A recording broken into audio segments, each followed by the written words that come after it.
Tony Bradshaw with AddSomeToYourIncome.com here to answer the question of how to make passive income as a teenager. I'm going to start with some definitions, making sure we clearly understand what we're talking about with passive income and what it's going to take to make some. I will look at your strengths and talk a little bit about your limitations as a teenager. And then I'm going to give you at least 2 examples. More might come to my mind as we're going along. Let's dive in. So first we need to make sure we understand what we're talking about. When we say passive income, you and I need to be on the same understanding. I like to look at income as 3 different types. I learned this by reading a lot of books. When this clicked together for me, I knew I was onto something. So let me share with you the 3 types of income: labor income, passive income, and gift income. Labor income: you work today and you get paid right away. Passive income: you work today and you get paid at harvest. And then gift income: someone else worked yesterday.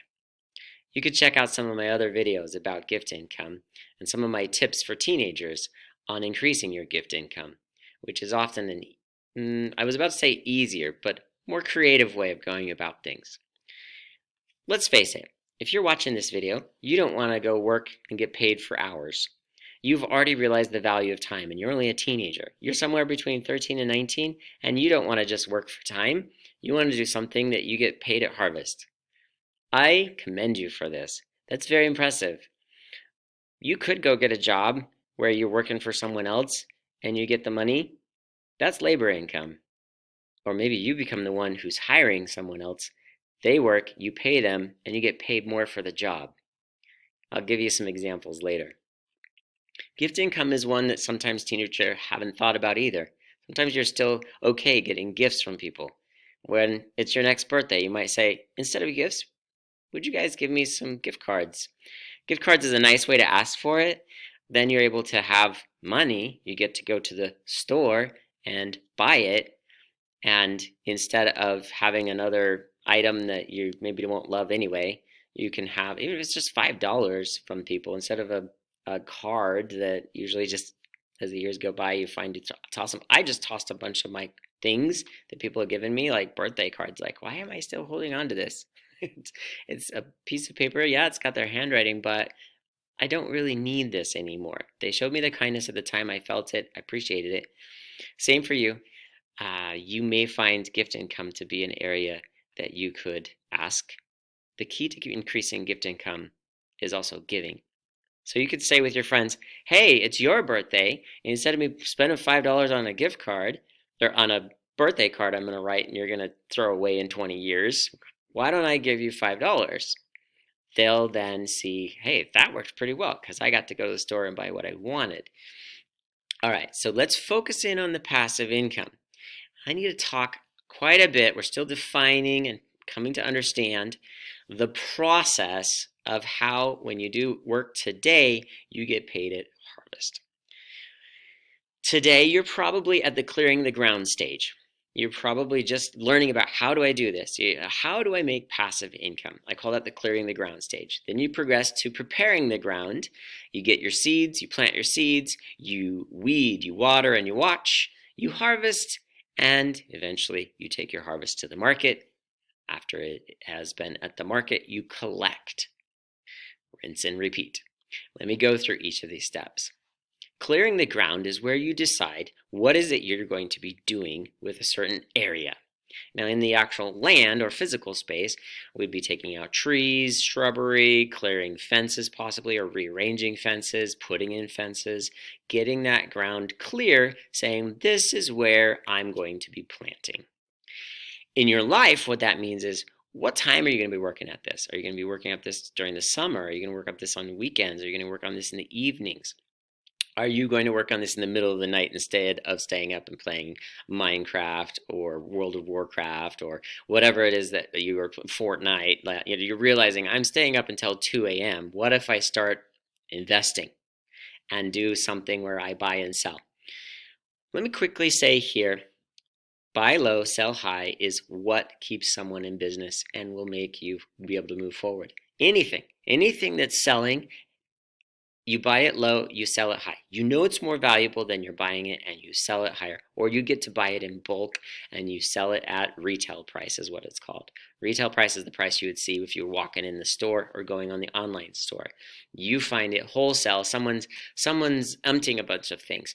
For example, over the weekend, I had a fellow staff member at school who is trying to unload a bunch of things because both parents had passed away. Now they need to empty that house. Everyone in the family's taken what they wanted, and they're still left with a whole bunch of things like shelves and dressers and all of these things. And they're trying to unload it.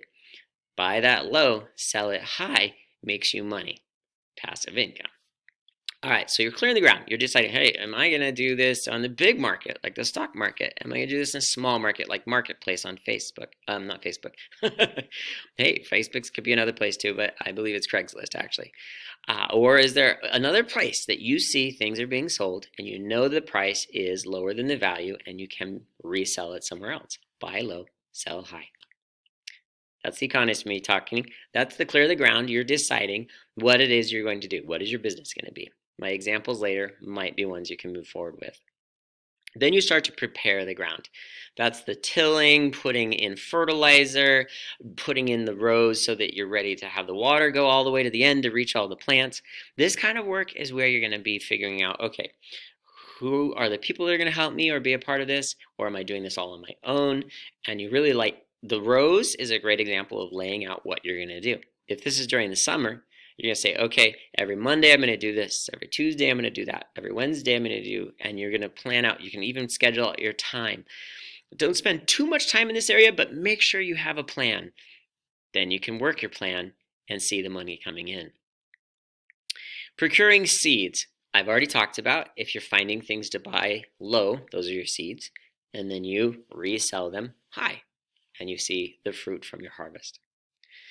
Planting the seeds is that actual process of getting the item and making it to the connection piece where it's going to start the growing. Planting the seeds to me is kind of like when I talk to other people. It is like when I talk to other people. I'm telling other people, I'm starting to let other people know. I'm kind of mentioning, by the way, I just purchased a whole bunch of shelving. I have this available to sell. I talk with people. I almost start the marketing part of it so I can get a sense of like, this is going to sell, right? Moving through that process. The thing that most people don't realize about passive income, let's say, for example, you buy a property, you're going to have it be your rental property, you get that property ready, that's the whole like planting the seeds and getting it ready. Planting the seeds there is like, I'm repainting this, I'm getting it ready to rent. And then comes the ongoing maintenance, the watering, the weeding, and the watching. So if you have a rental property, once in a while you drive by the place or you hire people who are property managing. I'm just talking real estate wise. If you own something, you're going to make sure it's being taken care of. That's the watching. And the watering and the weeding is if someone's not paying the rent, you stay to pay people. You stay to pay. You pay to stay. There we go. You pay to stay. So you make sure you're collecting that in. If you weed out the people that aren't paying on the rent, and you make sure that rent is collected on time so that you're getting that money that's coming back in, which is starting to touch on collecting, but again, it fits into this. There's that ongoing maintenance for passive income. Yes, it's passive when it is work you did yesterday and you're harvesting today. Harvest, of course, is what most people want to focus on. That time when you finally get the money back and the in comes the money, you are well beyond all this work, and people will at that point start seeing that you have quite a harvest coming in, and that's often because you're taking it to market. If this is an item that you're planning to actually have a product to sell, let's say for example you're an artist, you're a pretty good artist, people compliment you on your artwork, people have said to you, oh, you could sell that. You have decided, I'm going to make my hobby something I'm going to make money. That's all the clearing ground stage, right? Start to prepare yourself to be ready that every Monday I'm going to paint something that's a landscape. Every Tuesday I'm going to paint something that's a floral. Every Wednesday I'm going to paint. This is you preparing the ground. Then you start actually procuring the seeds. You procure is to get a hold of. So you got to get canvas. You're getting canvas, you're getting oils, you're getting paintbrushes, you have your supplies. Then you're planting the seeds. You're painting, and you do that. The weeding, the watering, and the watching in this case is probably actually just the time that it sits to dry. Like you set the artwork there and it dries and gets ready. Harvest time is this is all ready. I take it to the market. You present it for people to buy. Collect in your money. I said I was going to talk about strengths. Know that you as a teenager, you have a lot of energy and you have a lot of drive. Put that into this. Focus it in. Plan out your day. Take away some of that time of doing the fortnight and put in the time that you're going to be doing you. And there's going to be a long time, I hope you're seeing that in this process, a long time before you see the money when it's passive income. Another strength you have is your friends, because they could work for you and they'd be willing to work. So let me share one of my examples. I have a kid in my neighborhood who was going door to door, knocking on the door, it was summertime, and offering to clean the garbage cans. It was the day the garbage had just been picked up, so the cans were empty. So it's Monday. Like today happens to be a Monday, actually. All the garbage cans are out. Garbage cans and recycling, all right? He goes knocking on the door, and you have to imagine it. This kid knocks on your door and says, I will clean your garbage can for $25, or I will clean both of your cans for $30, because we have a recycling and a garbage. And most people were doing the $30. Well, this kid would go to the next door and have his sister come along. He'd get her set up, and she would clean the cans. He'd pay her $10 a can. So if they did one can, he was making $15.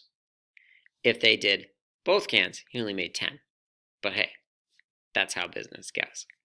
So she is doing the work of actually cleaning, and this could be your friends. There are things like that. No, you need to get permission from your parents. His parents allowed it for a while, and then they're finally like, okay, I think we're done. I think we've met the whole market. So let me give you another example. I promised you more than one, of a teenager who is making passive income. His family has purchased a whole bunch of jump equipment. They rent out these large, the kids get in there and jump around. You probably did it as a kid. And summer, they are busy. Every weekend, lots of evenings, even some of the birthday parties that land during the day. And they are just all across town transporting these, getting them set up, come back later after the party, take them down, roll them up, take them to the next party. They'll be busy all Saturdays and evenings, just very busy with this. The family is doing this business as a side business. Dad works and then does this as a side business for the family.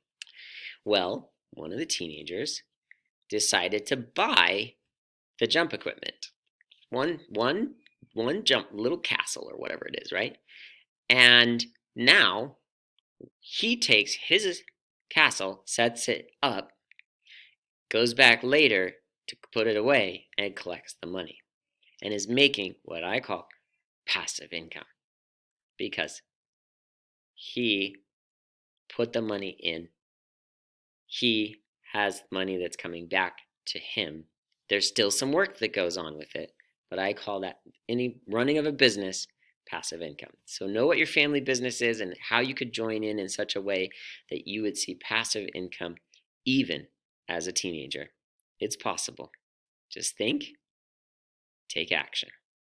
I look forward to seeing you on the other side, and feel free to watch any other videos that are here on the channel and subscribe and learn more about adding to your income.